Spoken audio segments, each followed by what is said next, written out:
நல்லா வாழ தெரியாத மக்கள் தான் நல்ல ஆள தெரியாதவங்களை தேர்ந்தெடுப்பாங்களாம். இது நாள் வரைக்கும் அப்படியே தேர்ந்தெடுத்திருக்கீங்க. தேர்ந்தெடுக்காதீங்க. நம்மளும் யாரு என்னங்கிறத ஒரு காலத்துல நம்ம நிரூபிப்போம். பொறுமை வேணும். நம்மளுக்குன்னு ஒரு இடம் இருக்கு.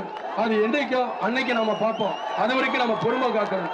யாரையும் நாம பழித்து பேசக்கூடாது. நம்மளுக்கு யாரும் விரோதிகள் கிடையாது. நாம எல்லாரும் ஒற்றுமை அண்ணன் தம்பி தான் இருக்கணும். அவங்க சத்தம் போட்டாலும் அவங்க திட்டினாலும் அதை பத்தி நீங்க கவலையே படாது. திட்டினா திட்டிட்டு போயா என்ன வேணுமாலும் சொல்லிட்டு போ அப்படின்னு தான் இருக்கணும்.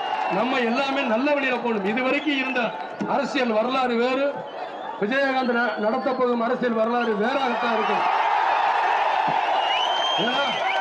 அரசியல் அமைப்பையும் சமுதாய அமைப்பையும் ஒரு காலகட்டத்தில் மாறும்னா அதற்கு பேர் புரட்சி தான் அப்படின்னு பெரியார் அவர்களே சொல்லியிருக்காங்க. அது ஒவ்வொரு காலகட்டத்திலும் தேவைப்படும் நிச்சயமாக மக்களுக்கு இருக்காரு. அந்த கால மாற்றம் ஆண்டவன் ஆசீர்வாதத்தோடும் உங்கள் ஆசையோடும் பொதுமக்கள் ஆசையோடும் நிறைவேறும் என்று சொல்லிக்கொண்டு வீழ்வது நாமாக இருப்பதும் வாழ்வது தமிழாக இருக்கும் என்று கேட்டுக்கொண்டு உங்களிடம் விடைபெறுகிறேன். நன்றி, வணக்கம். Download ShareChat.